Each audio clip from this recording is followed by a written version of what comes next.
Namo tassa bhagavato arahato samma sambuddhassa. Namo tassa bhagavato arahato samma sambuddhassa. Namo tassa bhagavato arahato samma sambuddhassa. Okay, today we will be taking the Potaliya Sutta, which is Sutta number 54 in the Majjhima Nikaya, the middle-length discourses. And again, to sketch in just a little bit of the background to this sutta, or to this section of suttas that we're taking now.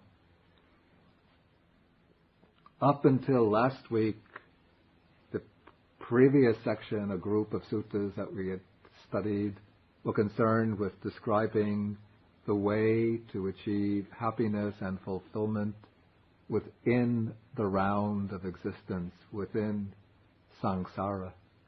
So those are suttas that are concerned with the law of karma and its result, the way to avoid unfortunate type of rebirth, the way to cultivate the causes and conditions that will lead to a pleasant rebirth, to success and good fortune within the round of existence.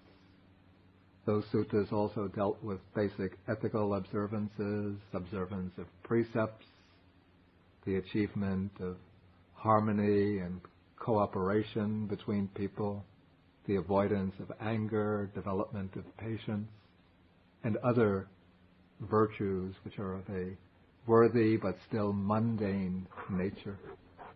And now we are moving towards those suttas which deal with the path to liberation. And in order to prepare the groundwork for those suttas describing, explaining, expounding the path to liberation, we are studying a number of suttas which highlight from different angles the unsatisfactoriness, the inherent inadequacy and flawed nature of all conditioned existence. Last week we studied the great discourse on the mass of suffering, the Mahadukkha Kanda Sutta, which dealt with the flaws and unsatisfactoriness in sensual pleasures, in the body or physical form, and in feeling. Now this sutta will again highlight in a different way the unsatisfactory nature or the danger in sensual pleasures. And the sutta takes place when the Buddha was living in the Anguttara country at a town named Apana. I believe the Anguttara country would have been someplace in the far east of the region of India where the Buddha lived and taught. Perhaps it extended even as far, or was located even as far east as the state of Bengal, where Bengal is today. Okay, and in the sutta, the Buddha is not accompanied by the order of monks, but he has separated himself from the monks and has gone on his alms round alone. Then after his alms round, he goes for his meal to a certain grove, a forest grove, and he sits down at the root of a tree. And while he is sitting there, a householder by the name of Potaliya, who is taking a walk for exercise, comes to the grove and approaches the Blessed One and exchanges greetings with him. And there seems to be some background story to this, but I looked in the commentary. The commentary doesn't give any explanation. And I looked in Malalasekaра's Dictionary of Pali Proper Names, and it just gives the information about Potaliya based on this sutta. But there seems to be some underlying text or significance which is not quite clear to me. And so Potaliya comes to the Buddha and he's wearing a full dress. He's dressed in a quite elegant way. He's carrying a parasol and wearing sandals. Perhaps to us this does not seem very significant, but seen against the background of the social conditions of this period, the cultural conditions, he would be dressed and carrying himself somewhat like we call a dandy.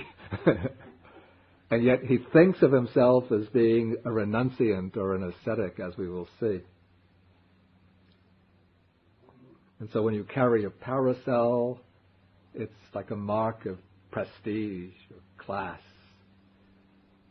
And even wearing sandals, in those days, ascetics would not wear sandals, but they would go barefoot unless they have some sore feet, delicate feet, and they would wear very basic, very primitive sandals.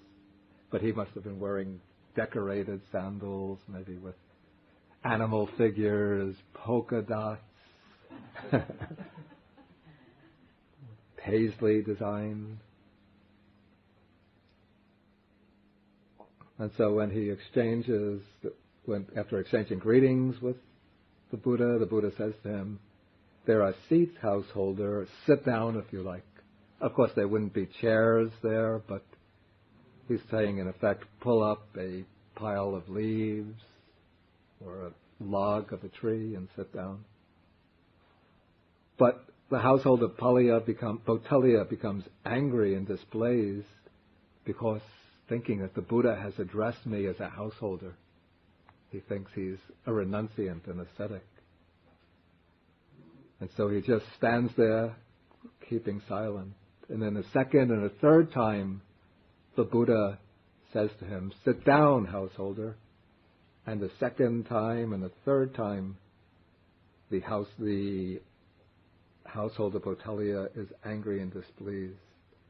And the third time that the Buddha addresses him, then Potaliya can no longer restrain his anger, but he says that it's not fitting, not correct for you to be addressing me as a householder.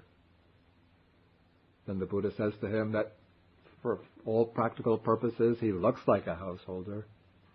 He's wearing dressed quite elegantly, carrying a parasol, a sunshade, wearing sandals.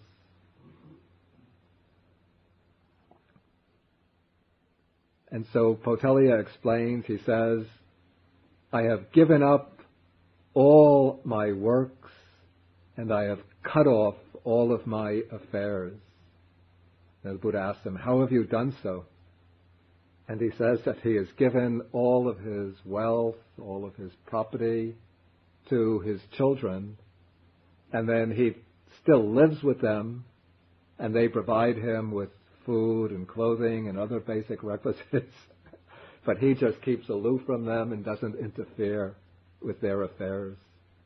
And so he's, in that effect, he's like living like a retired elder with his children. But he thinks that because he's not doing any more work, not earning his living, that he's given up all my works and he's cut off all of his affairs. And this becomes like the theme of the discourse of the sutta, this idea of cutting off one's affairs. This is a rather unusual expression. It's not a typical expression in the suttas. I don't recall any other sutta where one, apart from this one, where one encounters this expression. But the Buddha will use it as a foundation stone for constructing for a discourse.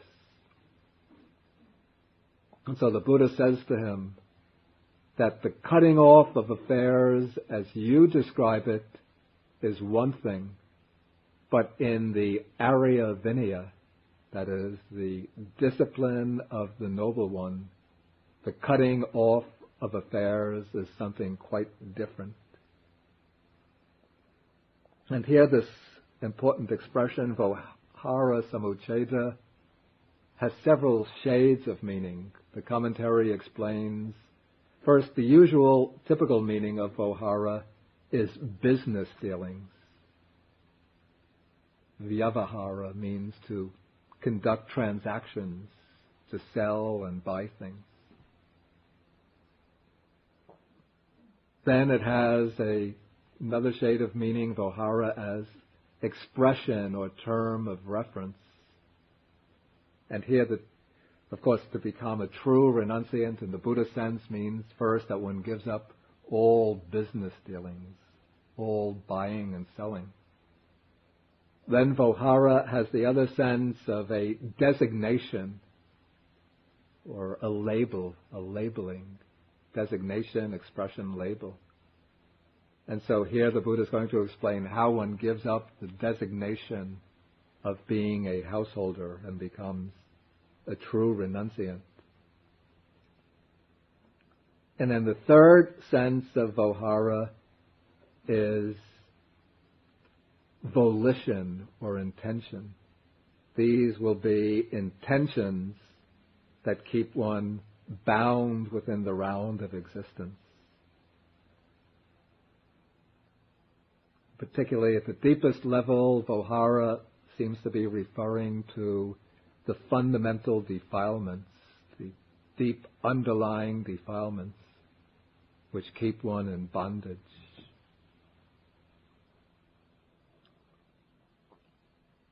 Okay, so when the Buddha opens or throws out this theme by drawing a contrast between the cutting off of affairs as Potaliya conceives it, and the way affairs are cut off in the Noble One's discipline, Potaliya gets, his interest is aroused, and he asks the Buddha to explain to him what is meant by cutting off affairs in the Noble One's discipline.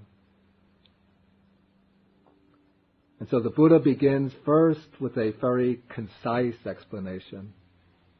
And he says that first that there are these 8 things in the Noble One's discipline that lead to the cutting off of affairs. And in the outline, I've highlighted, I've italicized the words lead to indicate that this is not the actual cutting off of affairs, but these are preparatory stage for the cutting off of affairs. And there are 8 things.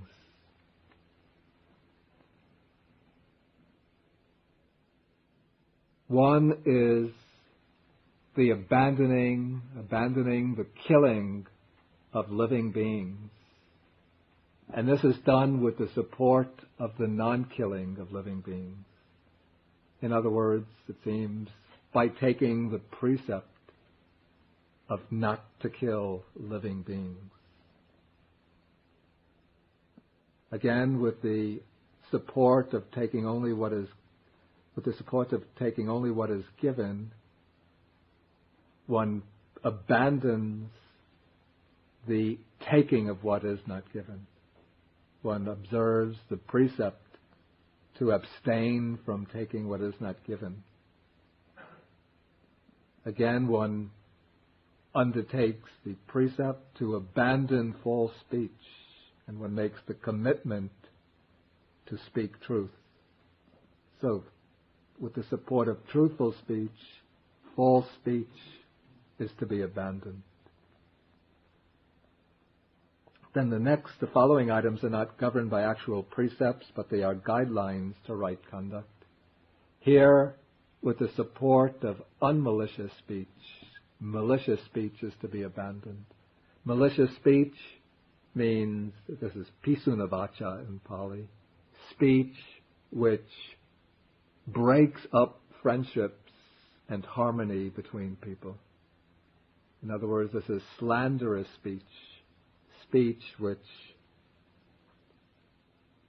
is intended to set at variance people who are living together in harmony.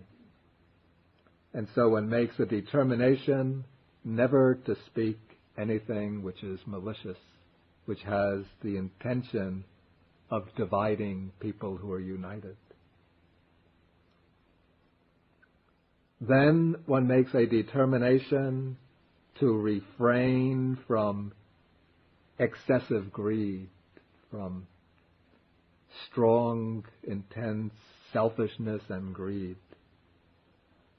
And in this way, one abandons this rapacious greed, or one abandons behavior motivated by rapacious greed. Then one makes a determination to refrain from spiteful behavior, from scolding and reviling others. And in this way, spiteful actions and scolding and railing against others is abandoned.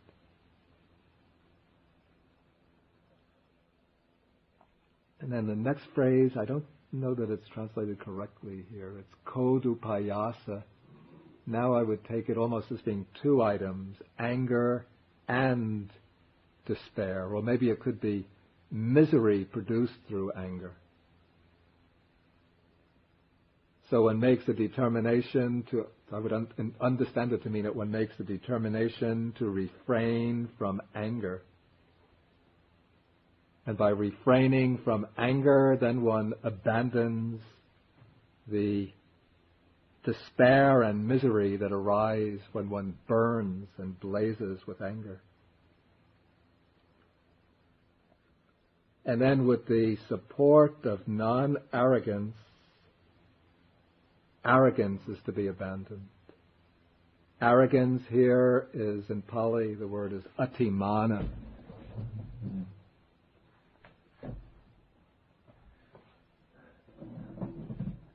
Mana is usually translated conceit. It means thinking highly of oneself.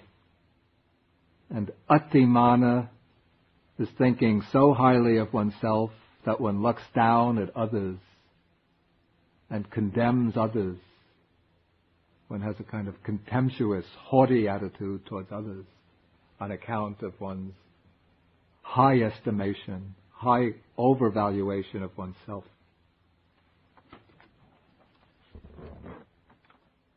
Okay, now Potaliya is somewhat perplexed by this very concise statement of the Buddha. And so he says that he would appreciate it if the Buddha would explain to him in detail these 8 things that lead to the cutting off of affairs. And so now the Buddha is going to explain how a noble disciple embraces or takes up these 8 things that lead to the cutting off of affairs. Here we move to paragraph 6.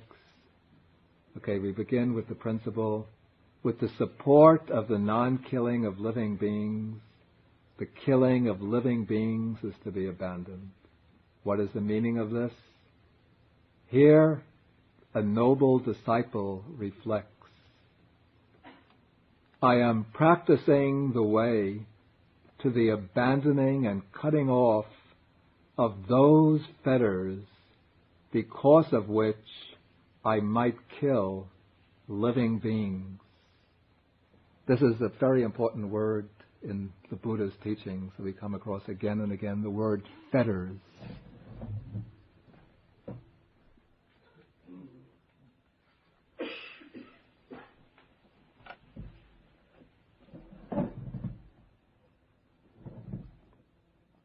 The word fetter usually means the defilements or mental afflictions in their function or role of keeping one in bondage to the round of rebirths, the round of repeated becoming.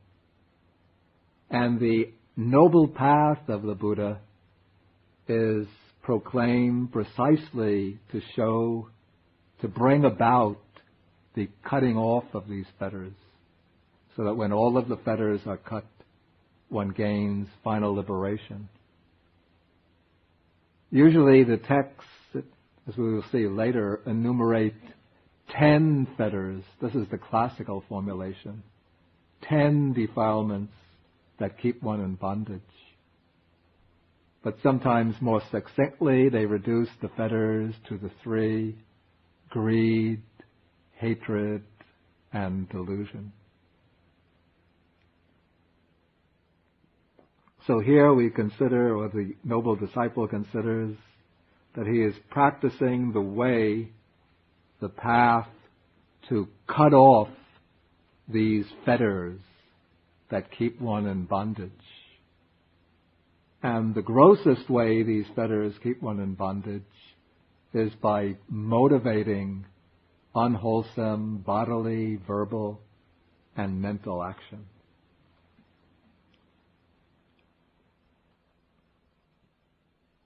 Okay, so now to encourage himself in his effort to abandon the fetters, he reflects that first, if I were to kill living beings, I would blame myself for doing so. In other words, having undertaken a discipline, a training, in which one commits oneself to observe the principle of harmlessness, of non-injury. If one were to violate that principle and to kill living beings, then one would feel the pain brought about by one's own conscience. And then one would blame oneself. And this activity of restraining oneself from any kind of harmful or unwholesome behavior on account of fear of self-blame. This is an expression of a particular quality that is called in Buddhism the sense of shame, or in Pali, hiri.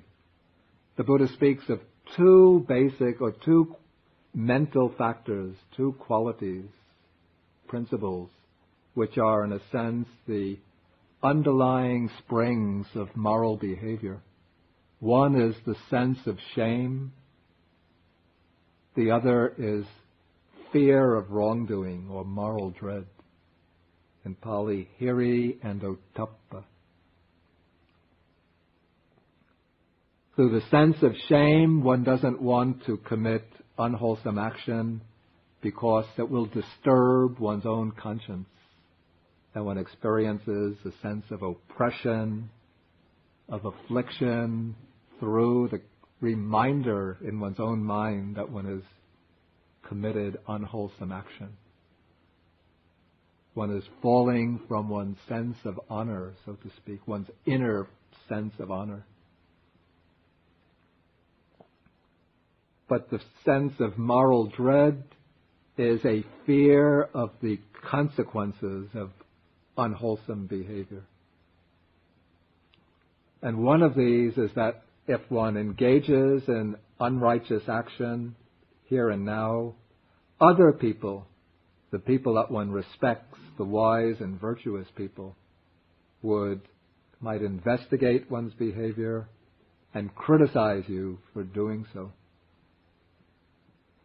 And then the other aspect is that by engaging in such unwholesome action, one creates unwholesome karma, unskillful karma, which could lead to an unhappy rebirth, a rebirth even in the plains of misery. Okay, then the noble disciple reflects that this killing of living beings is itself a fetter and a hindrance. Here again, the text uses two important doctrinal terms. One is fetter, samyojana, which I just discussed. The other, hindrance, in Pali, it's the word nivarana.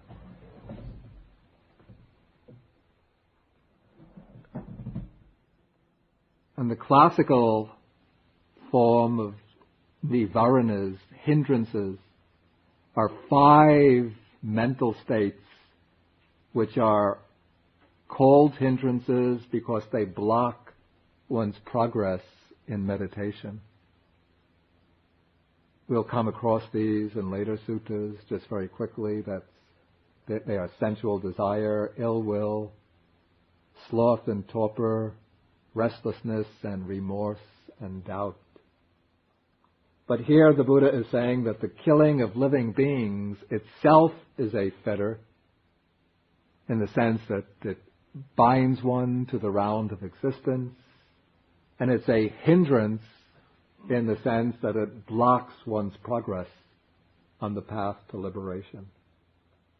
And then he says that while taints, vexation, and fever might arise through the killing of living beings, there are no taints, vexation, and fever for one who abstains from killing living beings.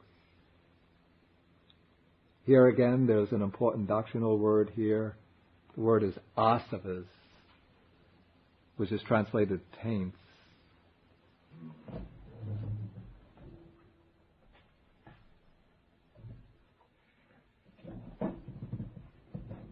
Usually the word asava has the sense of very deeply grounded defilements, again, that keep one flowing along in the round of samsara.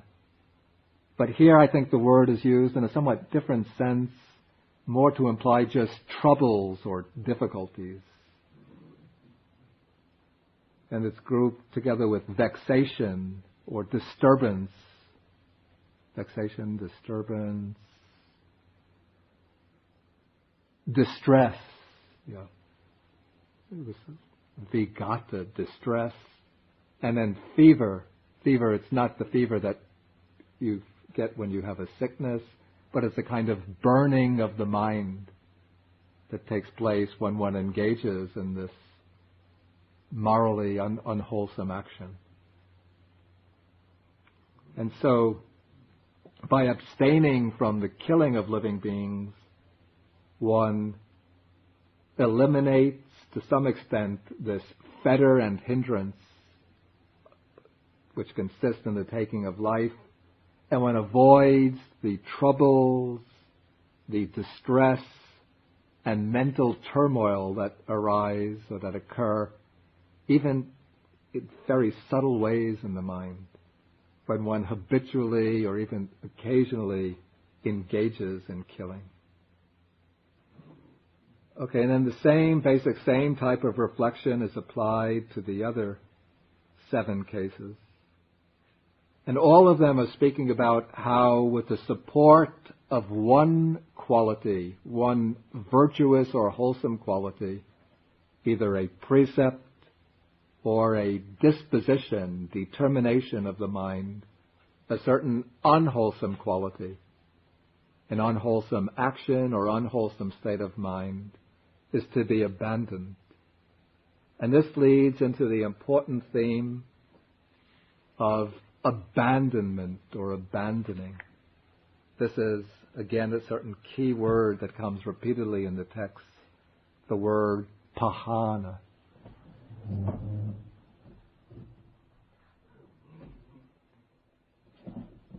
Sometimes it's translated getting rid of, abandoning, elimination, giving up. And the commentaries explain that there are 3 stages or types of abandoning. And this is a very useful interpretative interpretative rule for understanding the suttas. Okay, one is abandoning by way, I translate this, abandoning by way of factor substitution. Okay, what this means is that one uses a particular wholesome factor, wholesome quality, as a means for abandoning or pushing away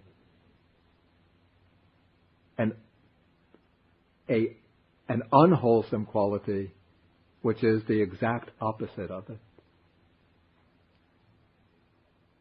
And this is what is involved when one undertakes precepts.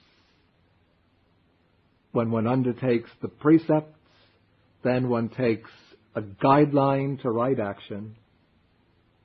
One makes a commitment to that guideline, and that serves to enable one to abandon the unwholesome type of behavior, which is its exact opposite. And one uses this type of factor substitution,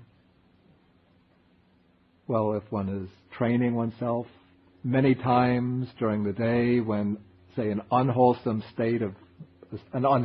thought arises, then one looks at that thought, considers that it's an unwholesome thought, and one will use some reflection to remove it temporarily. Say if it's an angry thought, then you might think angry thoughts are very dangerous. If I give way to this angry thought, I'll create trouble for myself, trouble for others. And so one uses this reflection to eliminate temporarily this unwholesome thought. If a thought of pride or arrogance arises, then one can reflect on anatta, on non-self, that there's no real self. Why should I be proud of this? Why should I be conceited on account of that? Everything is due to causes and conditions. And so now one is using kind of reflective wisdom to control and to remove these unwholesome thoughts.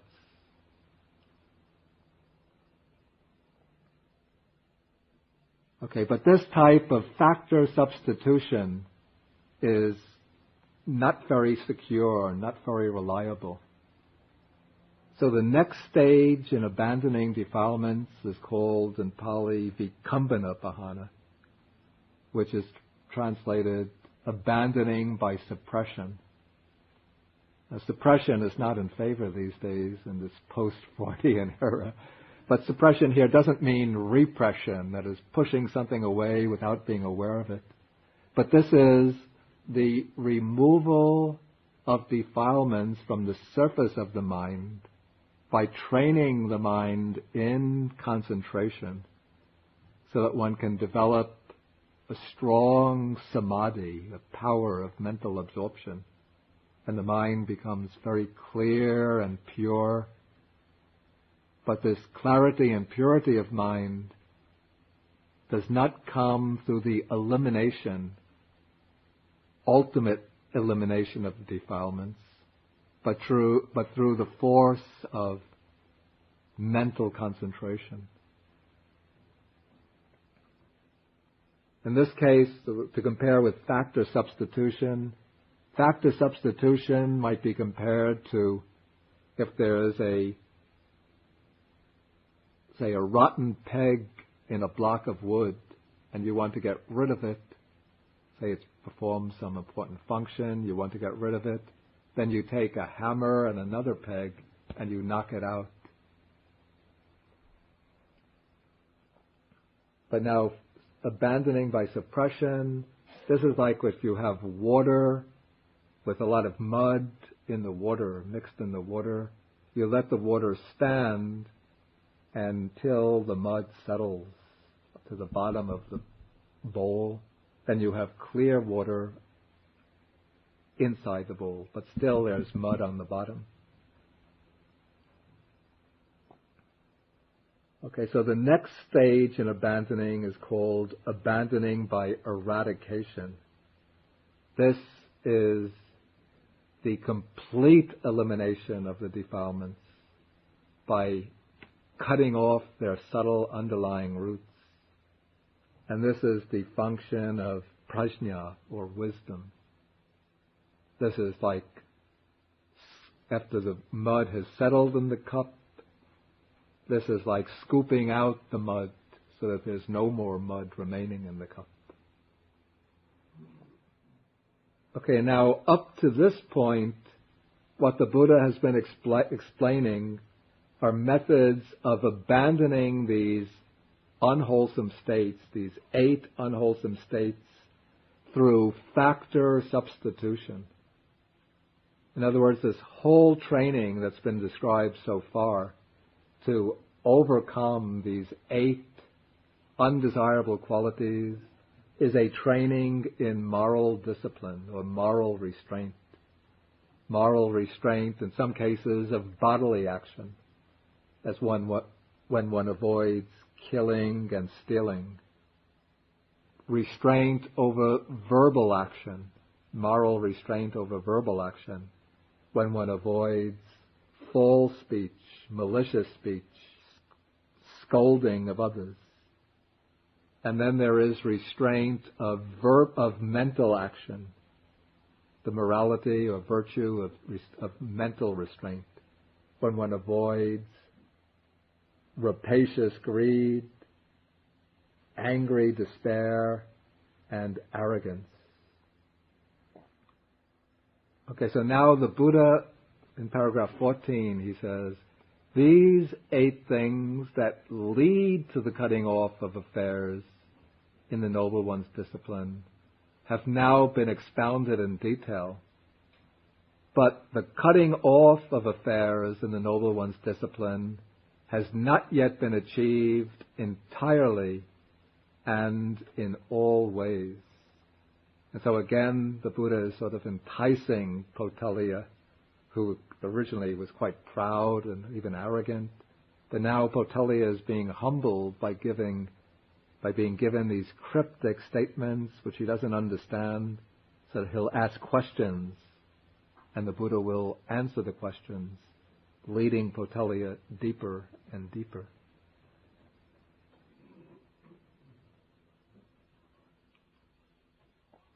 So now Potaliya asked the Buddha if he would explain how the cutting off of affairs is achieved entirely and in all ways. And the Buddha sets out to explain to him. But the Buddha doesn't do so in a very direct way.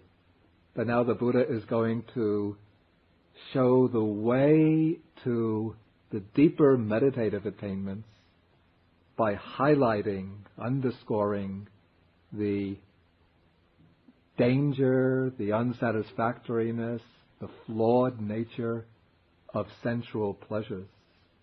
And the Buddha is doing this in order to show, again, or let us say, to pave the way to the attainment of the jhanas, or meditative absorptions. Because the meditative absorptions, the deep stages of deep samadhi, depend upon the overcoming of sensual desire. The formula for the first jhana, the first absorption, says vivijeva kamehi vivicha akusalehi dhammehi. That is, by separating oneself from sensual pleasures, by separating oneself from unwholesome states of mind, one enters and dwells in the first jhana, the first absorption. And so to prepare the mind for the attainment of the absorptions, one has to attenuate, to weaken the grip of sensual desire on the mind. And the Buddha prepares his disciples for this by teaching them the unsatisfactoriness or flawed nature of sensual pleasures, and sometimes he uses these similes. If anybody has a delicate stomach, I will give you a moment to leave. These are rather strong. And this is not the way the Buddha typically explains discourses to householders. But it seems Potaliya must have had some hidden potential for the Buddha to use these very powerful similes. Okay, first there's a simile of a dog waiting, a hungry, weak dog waiting outside a butcher's shop. And you who are living in the West, you don't know what a dog lives like in Asia, in South Asia. Sometimes you see these dogs, they don't have homes, they're not taken care of, but they just wander the streets. They get their meals entirely by chance. If people throw food out, they'll get something to eat. But whenever people throw things away, there will be maybe 20, 30 dogs waiting for the food to be disposed of. And so they'll all come running to get the food. And the weaker dogs are repeatedly being elbowed out, and they don't get anything. So sometimes you see these dogs which are very thin, very ravished with hunger.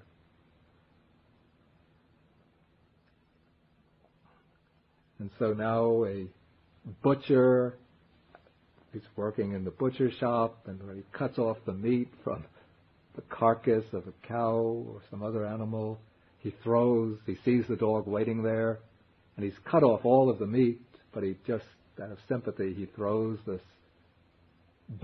set of bones out the shop. And the dog catches the smell of the meat and thinks, now I'm going to get a good meal, comes running, and he finds just this set of bones, and he nibbles and gnaws on the bones, but all he gets is a little of the blood that's smeared on the bones, maybe a few flecks of meat, but nothing really substantial to satisfy the hunger. And so the dog reaps only weariness and disappointment. And so, the Buddha says, a noble disciple considers that sensual pleasures have been compared to a skeleton by the Blessed One. They provide much suffering and much despair, while the danger in them is great. Then, having seen this thus as it actually is with proper wisdom, he avoids the equanimity that is diversified based on diversity, and develops the equanimity that is unified based on unity, where clinging to the material things of the world utterly ceases without remainder. I will explain that phrase when we come to the end of the similes. First we'll go through the similes. The next simile, this one, somehow there's a piece of meat maybe that somebody has thrown away after finishing their meal. And then a bird of prey, like a vulture, heron, hawk, or most usually in Asia it will be a crow, will come and swoop down and pick up that piece of meat and think, now I have a delightful meal, pick it up and fly away with it. But again, this is something one sees in Asia. When one bird catches something delicious, substantial to eat, there'll be a dozen other birds which are waiting on his tail, ready to claw at him and peck at him and attack and force it to drop that piece of food. And so when our bird seizes that piece of meat and starts flying away, then vultures, herons, hawks pursue it, pecking at it and clawing it. And if that first bird doesn't let go of that piece of meat, then it might incur death or deadly suffering. And so again, the noble disciple reflects that sense pleasures are of the same nature. That somebody obtains some very precious, delightful, wonderful sense pleasure, but when he does so, other people are right after him, trying to force him to give it up.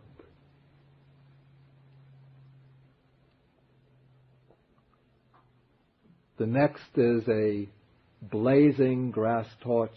One is holding it and going against the wind. And then the wind blows in the opposite direction, and the fire from the torch burns one's hand or arm or one's face. Then there's the simile of the charcoal pit filled with glowing coals. And then a man comes who wants to live, doesn't want to die. And then two strong men grab him by both arms and drag him towards the charcoal pit. Again, these are very strong similes. But I think the idea in this one is that when people go in pursuit of sensual pleasures, and particularly when they don't observe moral scruples in regard to that sensual, the pursuit of sense pleasures, then they commit all sorts of unwholesome actions which will lead them into rebirth and planes of misery. In the next simile, we have a man dreaming a beautiful dream, seeing lovely parks, groves, meadows, and lakes. And then on waking up, one sees all vanishes. Nothing in it was real, nothing substantial. And so the Buddha has compared sensual pleasures to a dream. That is, one thinks that they are beautiful and wonderful when one first gets them, but after one has enjoyed them for some time, then they become hollow, empty, pointless. The next simile is that of a man who borrows goods on loan. He borrows a fancy carriage and fine earrings. Maybe today he would borrow a car belonging to a friend, or just rent a car to show off. Well, maybe he buys a car on this installment plan, though he can't really pay for it. And he might buy or rent jewelry to show off and show that he's very wealthy. And then when he goes out into a public place, and when people see him, they say, that's a wealthy person, very prestigious person. But then the owners see him and they say, you have to give those things back. You're just borrowing them from us. And then when he gives them back, then he feels very dejected. So he's just putting on a false show of being wealthy. And so sense pleasures are of the same nature. This man who borrows the things, he gets a little satisfaction when he's showing off. But when people demand the goods back, then he's embarrassed and humiliated. Similarly, sense pleasures give temporary satisfaction, but in the long run, they lead to suffering and misery.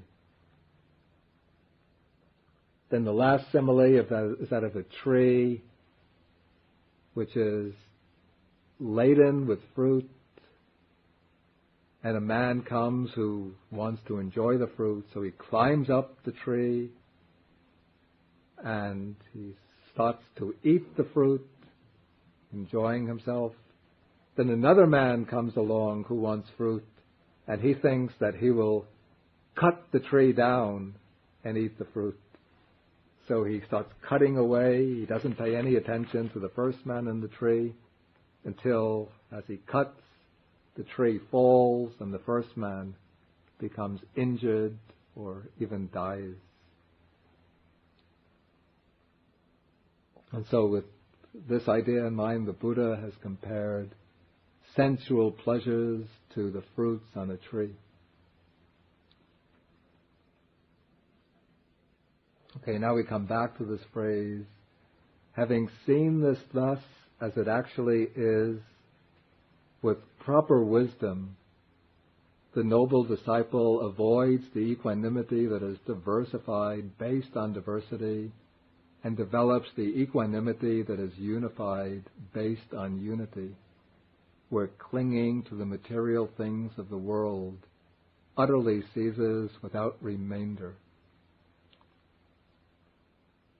And now this is, again, I wonder how this would have been understood without some more elaborate explanation at the time. Because the meaning depends upon, that has to be filled in by reference to other texts. And conveniently, we have one such text with us in Sutta number 137, paragraphs 17 to 20.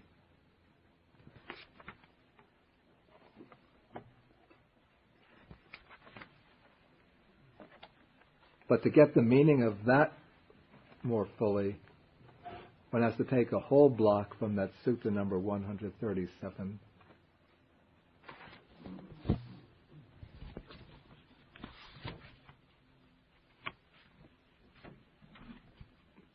Where the Buddha sets up a series of contrasts between, there are several sets of six. There are the 6 kinds of joy based on the worldly life. That would be the joy, the pleasure that arises from enjoying the 6 sense objects. Forms, sounds, smells, tastes, touches, and ideas, mental objects. So when one gains some delightful form, hears some beautiful sound, smells a beautiful scent, eats delicious food, touches some delectable tactile object, thinks delightful thoughts, then this brings some kind of joy and pleasure. But then there are 6 types of joy based on renunciation. This is the joy that comes from contemplating, from discerning the impermanence of form, sound, smells, tastes, tactile objects, and mental objects.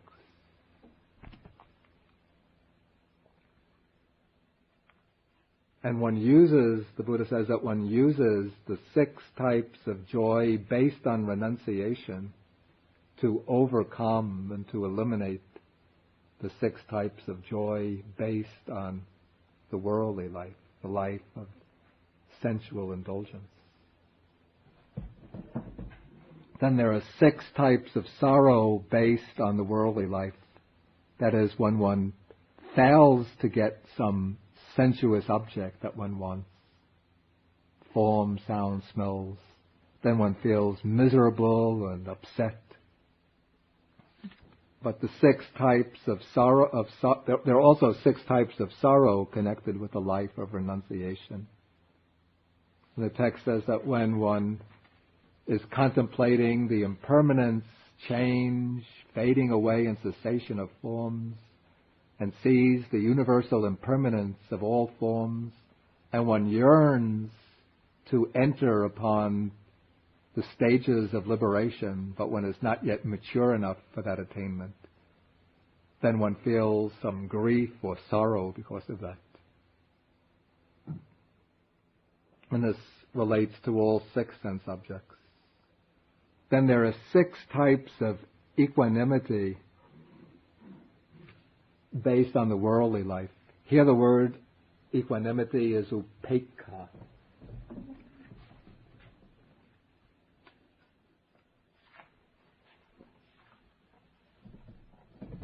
But usually in English, equanimity is considered a good, desirable quality.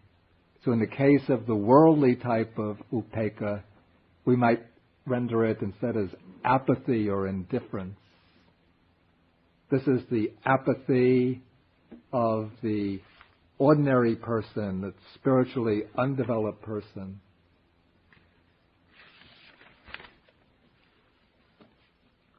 His apathy towards any of the 6 sense objects. The person who lives in a kind of state of dull indifference, dull complacency.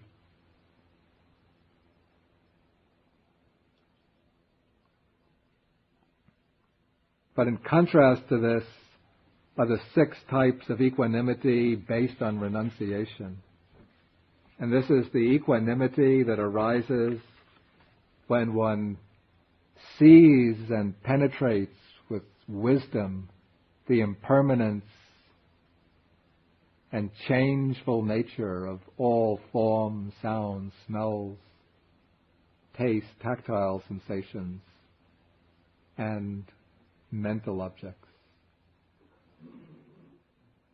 And the Buddha says again that one uses the 6 types of sorrow based on renunciation to overcome the 6 types of sorrow based on the worldly life.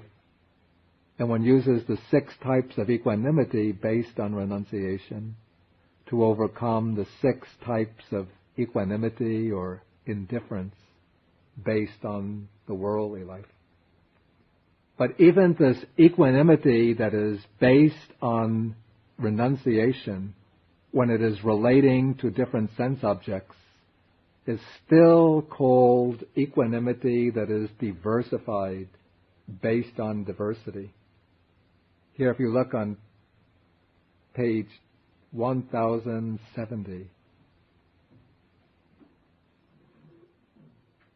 paragraph 17, the Buddha says that there is equanimity that is diversified based on diversity, and there is equanimity that is unified based on unity. And what is the equanimity that is diversified based on diversity? It is equanimity regarding form, sounds, odors, flavors, and tangibles, tactile objects. Then what is the equanimity that is unified based on unity? It is the equanimity regarding the base of infinite space, the base of infinite consciousness, the base of nothingness, and the base of neither perception nor non-perception. Those are the 4 formless meditative attainments. But in between the equanimity based on diversity and the equanimity of the formless attainments, there are the 4 jhanas, or meditative absorptions. And so in ordinary sensory experience, the mind takes diversity of objects. The objects are always changing. We see forms, hear sounds, think thoughts, taste flavors. The mind is always changing, even if one is very highly developed spiritually, but still there's constant change of the object. The mind is moving from one object to another. But in the process of developing samadhi or concentration, one is leaving aside the diversity of the sensory world, and one chooses a very simple, very easily accessible object, like the breath, or it could be a kasina, a colored circular focal object, and one is directing the mind repeatedly to that object. So even though stray thoughts will arise, but whenever they arise, one lets the thought go and brings the mind back to the object. And so the mind is being constantly focused upon a single object, moment after moment after moment, until as one's faculties mature, then the faculty of mindfulness is being matured so that one is continually attentive to the same object. Faculty of energy is getting strengthened so that the power of attention becomes stronger. And through the combined work of mindfulness or attention to the object and energy or effort, the faculty of mental focus is also being strengthened to the point that the mind eventually becomes fully unified and settled on the object. It enters the preliminary state of concentration. Then when all of these faculties become strong enough, it can enter into the jhanas or meditative absorptions. And as it does so, the mind becomes unified in the sense that it's not scattered by wandering thoughts, stray thoughts, and it's not scattered by changing objects, the diversity of objects, but it's fully focused and absorbed in this single object, which will be some type of form. And as the power of concentration intensifies in relation to that form, the quality of equanimity becomes more and more prominent within the mind. Till in the fourth meditative absorption, equanimity becomes the defining characteristic of that attainment. So it's said to be upeka sati parisuddhi. Yep, upeka sati parisuddhi. It's characterized by the purification of equanimity and mindfulness. And then beyond the fourth jhana or absorption are the four formless absorptions. And in these states, both the fourth jhana and the four formless attainments, the equanimity is said to be unified based on unity. Of course, it's equanimity directed to a single object, an unchanging object, a steady object, and an equanimity in which the mind is perfectly composed, perfectly collected.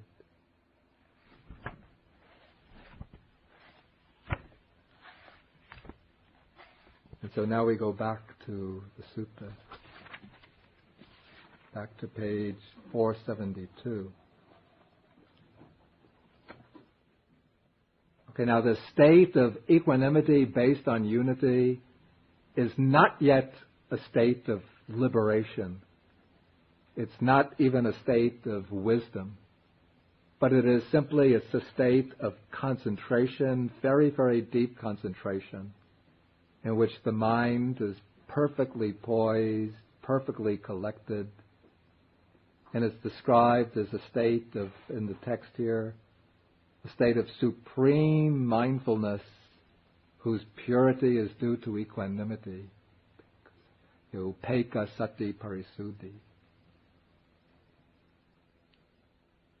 And so now, based upon the state of equanimity, the fourth jhana, the fourth absorption, or the formless attainment, the noble disciple can now send his mind back into the past and recollect his previous lives, even in details. That's described in paragraph 22. And again, based upon that pure equanimity, he can develop the divine eye in order to see the arising and passing away and rebirth of beings, to see how they are reborn in accordance with their karma. These are the same two knowledges that the Buddha achieved himself on the night of his enlightenment. And then the third attainment that becomes possible based upon this perfect equanimity, this supreme equanimity, is the attainment of the taintless liberation of mind, liberation by wisdom, through the destruction of the taints. What is being compressed here is the whole development of wisdom. By developing wisdom or insight into the impermanence, unsatisfactory nature, and selfless nature of all phenomena, the disciple eventually attains the paths and fruits of liberation until the fourth and highest stage is the stage of arhatship, in which all of the defilements have been uprooted and destroyed. And that is described here as entering upon and abiding in the deliverance or liberation of mind and liberation by wisdom that are taintless with the destruction of the taints.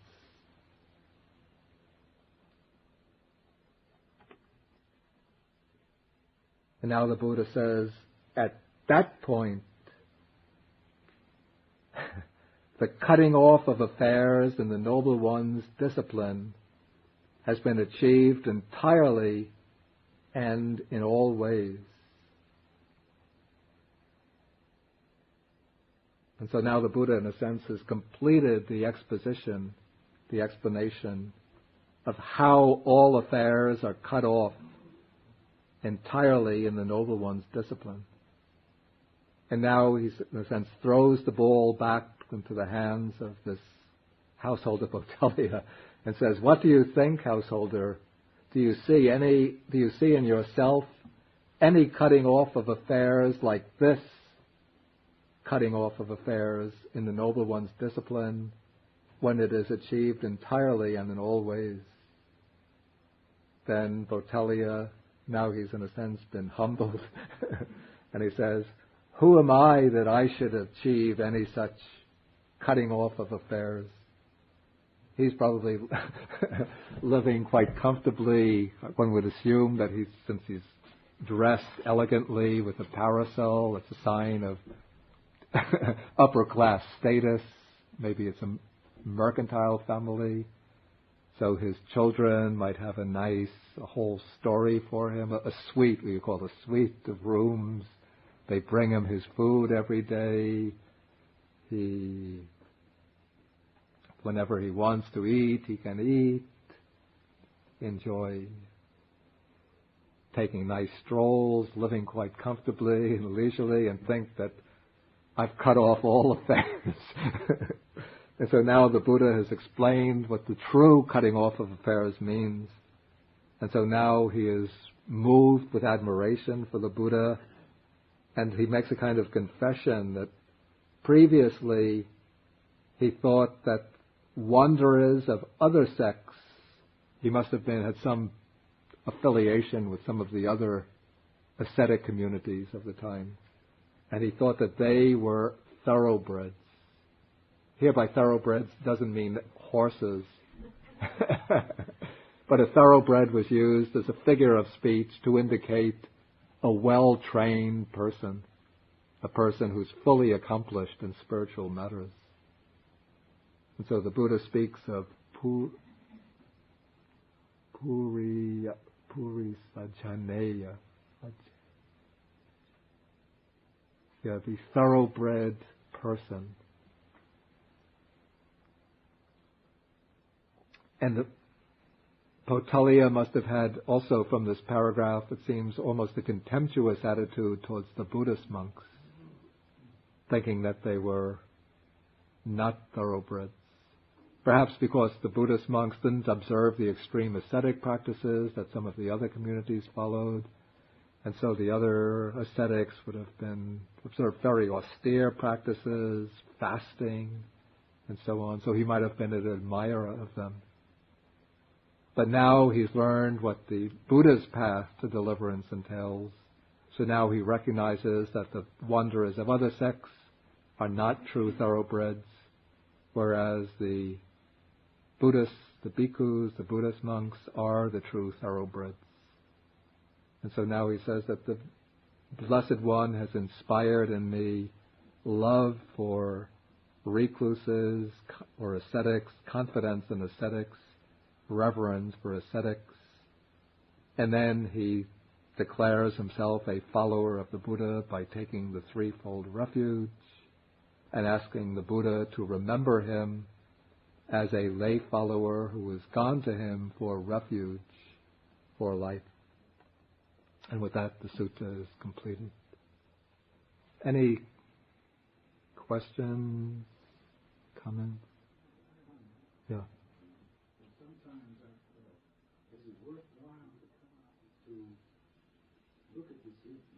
Yeah. I read the Sutta at home. Yeah. But I got nothing like this out there.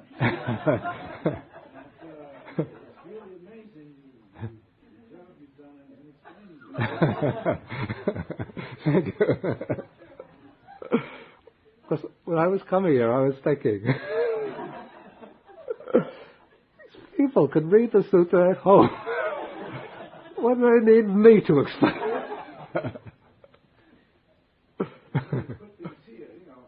had no idea. But I had an inkling. Yeah.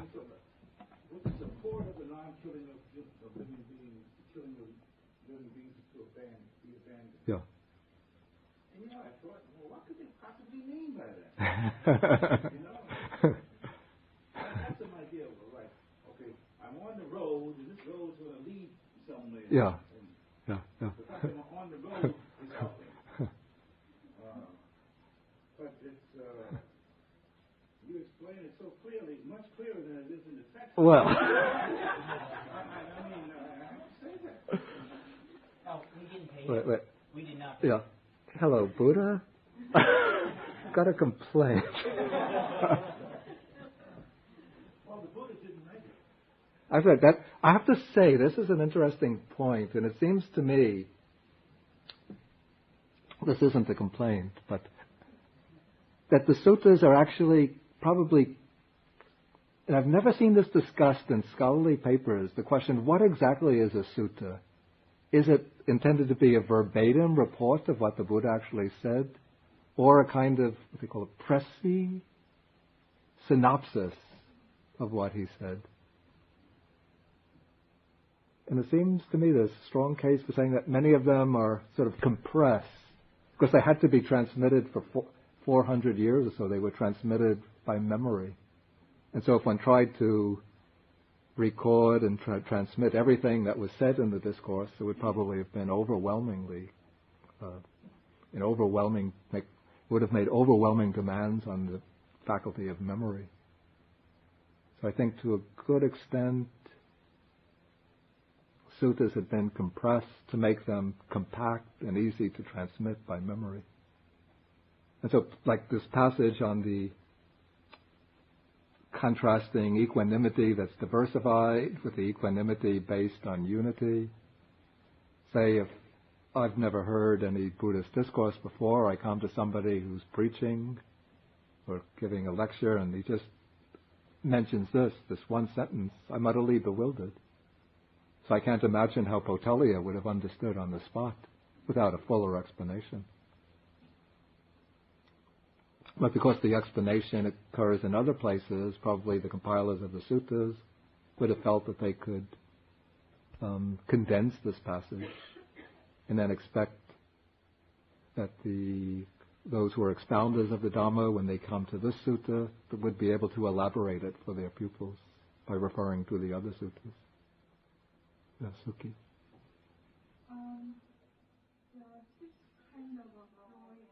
Yeah. Yeah.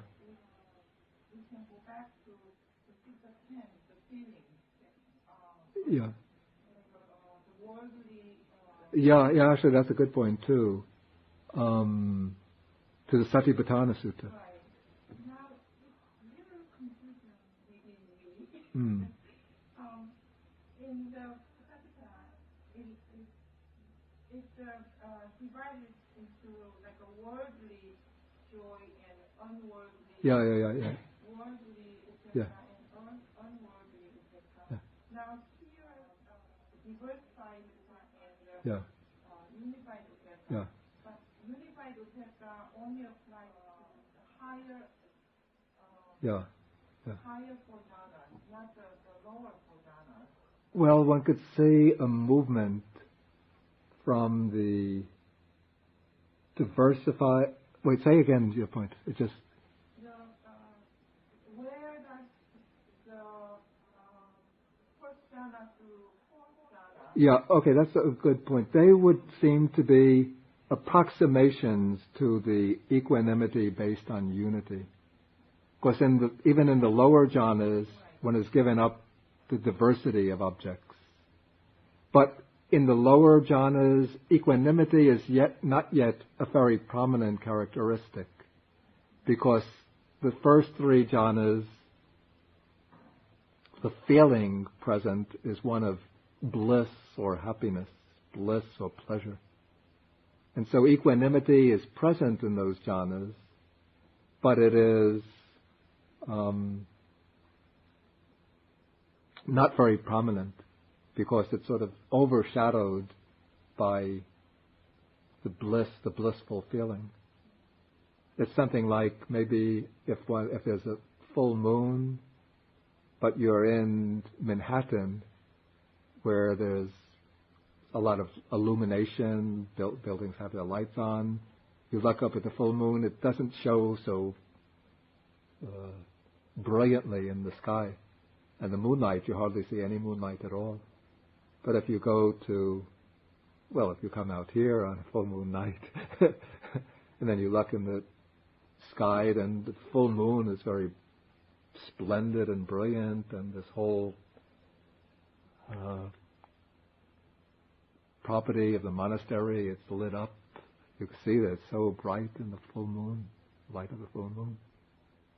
So this is because there's no competition from other lights to overwhelm the light of the full moon. So actually, the real upeka doesn't come until the fruits of fourth jhana.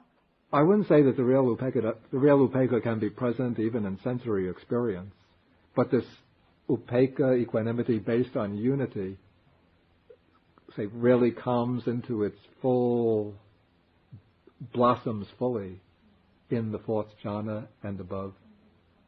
And also one thing that I should also add, in that the attainment of fourth jhana and these two other higher knowledges, recollection of previous lives and the knowledge of the arising and passing away of beings, are not absolutely essential for attaining the third higher knowledge, the knowledge of liberation.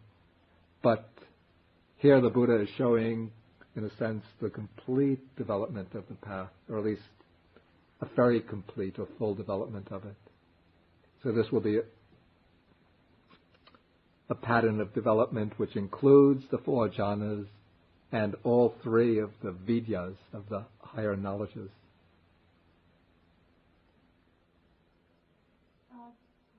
The jhanic joy and the sorrow and upeka, those you can call unworldly. Yeah. In fact, the word here, this clinging to the material things of the world, that expression, that material things of the world, is amisa. Yeah, it's the same word used in the Satipatthana Sutta in relation to feeling. Amisa originally means like a lump of food, I think. Then it's used to mean bait, the bait that a fisherman uses to catch fish. Then it means any kind of attractive physical object, any kind of carnal enjoyment. Yeah, did you have...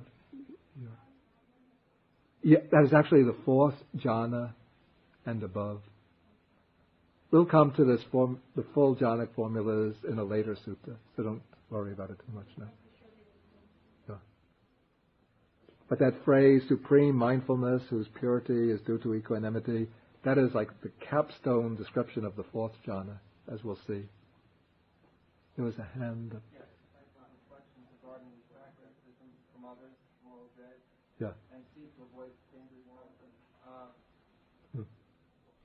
What I like to direct it towards one, let's say, own being. Now, where does it fit in that you would not do for the sake of the other person? It's just about, I'm interpreting just about how I feel about it. Yeah. I'm not quite sure I understand the question. I'm trying to say... This is in referring to paragraph 6. Two of the outline. Yeah. Oh, okay, but 6 of the sutta, okay. Yeah, I'm trying to say that to avoid self-blame and all these things, Yeah. wouldn't it be important to do those things not just for yourself? Oh, that is definitely true. There are other suttas which deal with the observance of the precepts from that angle. But here, this is just the particular way that the Buddha is explaining here. Okay, I think we have to stop now. It's almost 8:30. Okay, we conclude with the dedication of merit. Akasata chabumata devanaga mahitika punyantang anumoditva chirang rakantu sasanang Akasata ca bhumata deva naga mahedika punyantang anumoditva chirang rakantu desanang. Akasata ca bhumata deva naga mahedika punyantang anumoditva chirang rakantu mang parang. Etavata cha mehi sampadang punya sampadang sabbe devanumodantu sabba sampati siddhya. Etavata cha mehi sampadang punya sampadang sabbe bhutanumodantu sabba sampati siddhya. Etavata cha mehi sampadang punya sampadang sabbe satanumodantu sabba sampati siddhya.